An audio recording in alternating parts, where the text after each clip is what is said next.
Assalamualaikum warahmatullahi wabarakatuh.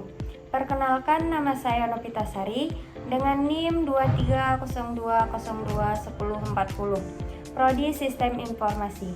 Baiklah, di sini saya akan menjelaskan tentang game programming yang sudah saya buat, yaitu dengan judul game Capybara Adventure. Nah, sebelumnya kita harus mengetahui apa itu game Capybara Adventure. Game ini adalah sebuah game petualangan dua dimensi yang dibuat menggunakan bahasa pemrograman Python dengan bantuan library Pygame. Dalam game ini, pemain berperan sebagai seekor kapibara yang harus bertahan hidup dari serangan musuh selama waktu permainan berlangsung.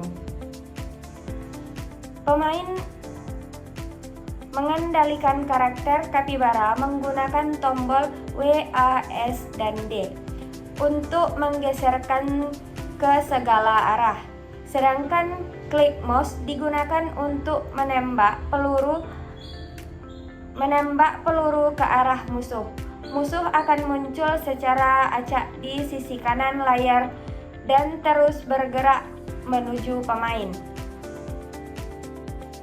Jika musuh berhasil menabrak pemain atau lolos melewati pertahanan, maka health point pemain akan berkurang. Selain menghindari serangan musuh, pemain juga harus mengalahkan musuh dengan menembaknya agar memperoleh skor. Setiap musuh yang berhasil dikalahkan akan menambahkan nilai skor pemain. Selama permainan berlangsung, sistem juga menampilkan waktu atau timer dan health point hingga pemain dapat mengetahui sisa waktu kondisi karakter. Pemain memiliki dua kondisi karakter, yaitu you win, yaitu menang jika pemain berhasil bertahan hingga waktu permainan habis, game over atau kalah jika health point pemain habis sebelum waktu permainan selesai. Baiklah, di sini saya akan menjelaskan codingan game yang telah saya buat. Baiklah, yang pertama ada import library.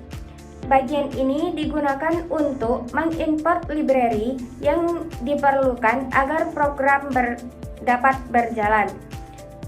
Pygame yang digunakan untuk membuat game dua dimensi. Selanjutnya ada Pygame Lost Child, digunakan untuk mempermudah pengguna tombol keyboard dan event. Selanjutnya ada Mat, digunakan untuk menghitung sudut arah peluru menggunakan fungsi trigonometri. Selanjutnya ada Radin, digunakan untuk menghasilkan angka secara acak, misalnya posisi munculnya musuh. Selanjutnya ada SYS, digunakan untuk menutup program ketika pemain keluar dari game. Selanjutnya yang kedua ini initialize game. Bagian ini digunakan untuk mengaktifkan seluruh modul yang ada pada library Pygame sehingga game siap dijalankan. Selanjutnya yang ketiga ada load game asset. Tahap ini digunakan untuk mempersiapkan semua aset yang akan digunakan di dalam game. Selanjutnya ada 3.1 load image. Pada bagian ini, program memanggil semua gambar yang digunakan dalam permainan, yaitu yang pertama ada karakter pemain, yang kedua ada background, yang ketiga ada koin, yang keempat ada musuh, yang kelima ada peluru, yang keenam ada rintangan, yang ketujuh ada papan health point, yang ke-8 ada indikator health point, yang ke-9 ada game gambar game over, yang ke-10 ada gambar you win. Selanjutnya ada 3.2, mengatur ukuran gambar.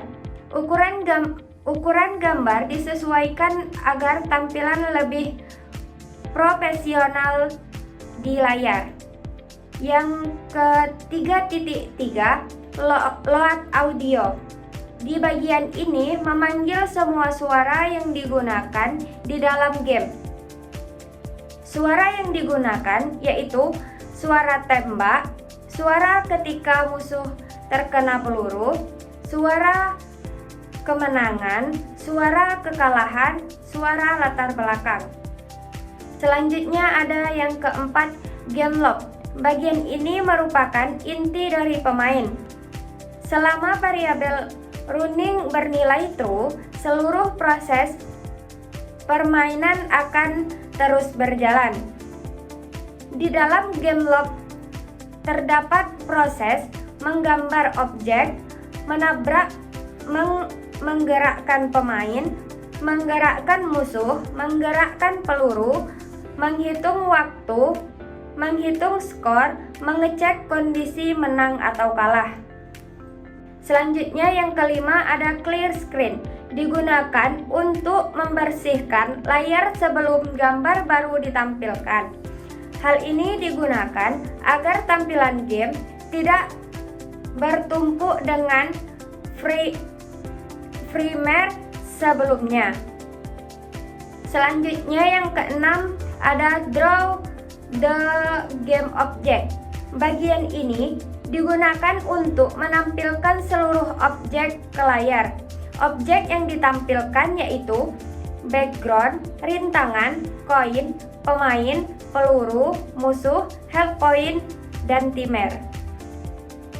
Nah, selanjutnya di bagian 6.1 draw flyer. Bagian ini digunakan untuk menggambarkan pemain, membuat karakter selalu menghadap ke arah posisi mouse.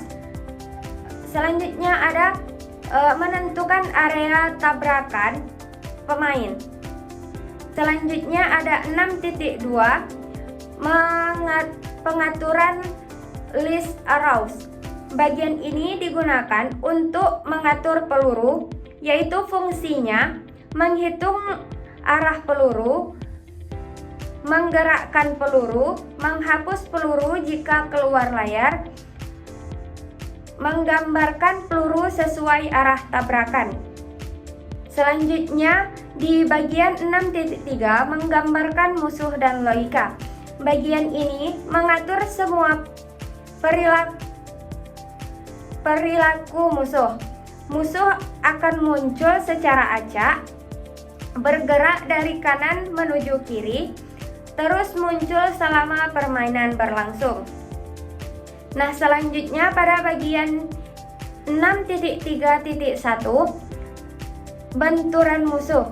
Bagian ini digunakan untuk mengecek tabrakan. Terdapat dua kondisi, yaitu yang pertama musuh lolos ke kiri, health point pemain akan berkurang.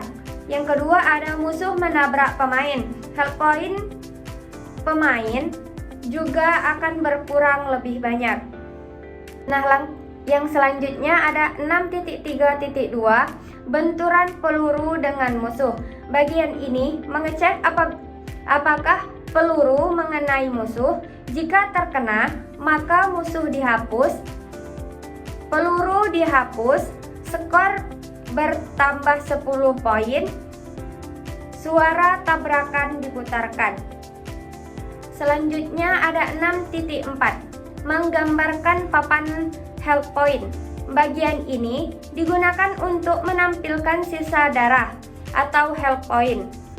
Semakin kecil nilai health point, maka panjang indikator health point juga semakin pendek. Apabila health point habis, maka permainan berakhir. Nah, selanjutnya ada 6.5 menggambarkan jam atau timer. Bagian ini digunakan untuk menghitung waktu pemain. Nah, selanjutnya yang ketujuh update screen. Bagian ini digunakan untuk memperbaharui seluruh tampilan sehingga semua perubahan dapat terlihat di layar. Tanpa perintah ini, gambar tidak akan muncul. Selanjutnya yang ke-8, Event Log. Bagian ini digunakan untuk membaca semua input dari pemain. Program yang akan mendeteksi yaitu tombol keyboard, tombol mouse, tombol keluar. Pada tombol keyboard, program menggunakan tombol W yaitu bergerak ke atas, A bergerak ke kiri, S bergerak ke bawah, dan D bergerak ke kanan. Selanjutnya ada mouse.